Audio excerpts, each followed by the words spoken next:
Nah, tentang pertanyaan daerah mana yang paling sering didatangi DC. Nah, pertanyaan ini juga nggak pernah hilang dari dulu sampai sekarang.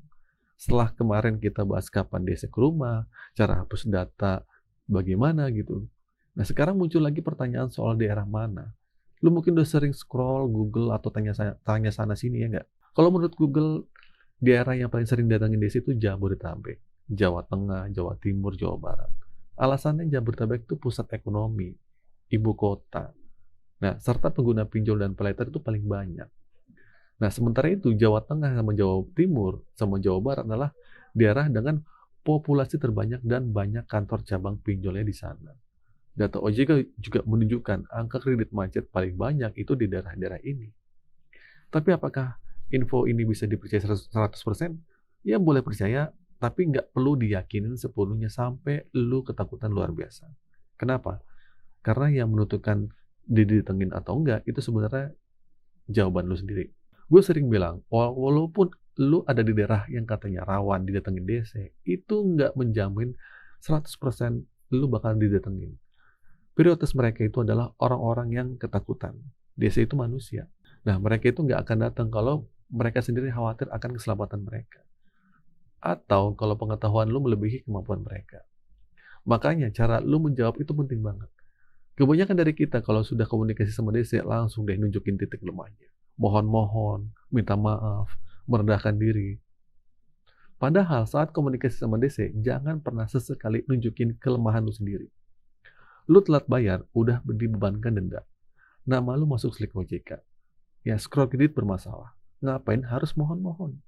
Cukup sampaikan dengan tegas. Gua masih berusaha. Gua lagi memaksimalkan semua peluang. Kalau perusahaan Bapak Ibu kasih waktu, gua akan usahakan secepatnya. Gua akan kabarin nanti. Tapi kalau tidak, ya udah. Sebagai debitur, mempersalahkan apapun resiko yang diberikan perusahaan Bapak Ibu. Nah, ini posisi yang tegas. DC bakal kehabisan bahan kalau lu ngomong kayak gini. Nah, mereka bilang, enakan Anda dong. Balikin lagi. Lah, enaknya di mana? Gua telat sehari udah kena denda. Gua nggak mampu bayar, ada risikonya. Tapi kalau lu misalnya nunjukin, oh iya Pak, mohon maaf Pak, sabar dulu Pak. Ini saya lagi usahakan Pak. Kasih waktu 1-2 hari Pak. Itu menunjukkan suatu titik kelemahan lu. Dengan begitu, mereka akan melihat peluang, oh ini orang kayaknya layak untuk dikunjungi lagi nih. Nah, jadi bukan daerah yang jadi potongan lu bakal dikunjungi atau enggak. Bukan juga nominal utang, tapi komunikasi lu yang menentukan mereka datang atau tidak. Nggak usah lagi mikirin, bang, di daerah gue kira-kira aman apa enggak. Gue tinggal di sini aman apa enggak. Gue galbay di beberapa daerah sini aman apa enggak. Semua daerah manapun di Indonesia lu tinggal semua aman. Ya, yang nggak aman itu cara berpikir lu. Kalau cara berpikir lu salah, komunikasi lu juga bakal salah. Dan inilah yang menimbulkan petaka baru. Orang gali lubang tutup lubang itu karena apa? Karena ketakutan yang dialami dan dorongan yang diberikan oleh DC. Jadi hati-hati ya, jangan terlalu berlebihan ketakutan cuma karena lu tinggal di Jabodetabek, Jawa Tengah, Jawa Barat, Jawa Timur. Positive thinking aja. Faktanya pinjol ini akan menyebar ke seluruh Indonesia. Mereka lebih populer, mereka lebih pintar dari segi marketing. Pada akhirnya, nanti akan banyak masyarakat Indonesia yang tersandra datanya di pinjaman online. Jadi teman-teman slow aja, nggak usah terlalu fokus sama BI checking, ya, nggak usah terlalu fokus pikiran itu, nggak usah. Pada akhirnya nanti, ya mungkin setidaknya 70% masyarakat dari Indonesia akan tersandra datanya di pinjol atau di pay later. Kita sama-sama lihat nanti 2-3 tahun lagi ke depan, bahkan 5 tahun ke depan, ya, betapa sulitnya bank menjalankan usahanya nanti. Kita melihat leasing-leasing kayak apa menyalurkan lagi barang-barang yang mereka jual secara kredit. Sementara patokan semuanya adalah slick atau BI checking. Paham ya teman-teman sampai situ? Nah, pertanyaan terakhir, kapan DC berhenti meneror? Ini juga pertanyaan sejuta umat. Kapan sih DC berhenti meneror kita? Apa selamanya? Apa seumur hidup?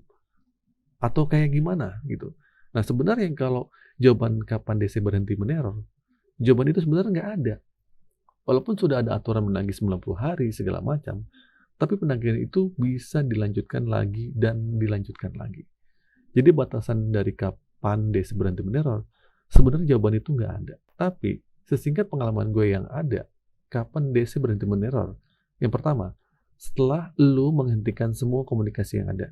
Karena teror itu pasti melalui telepon, WhatsApp, dan email. Kalau komunikasi udah lu hentikan, lu sudah menutup semua akses komunikasinya, teror tidak berlangsung lagi, tidak ada lagi.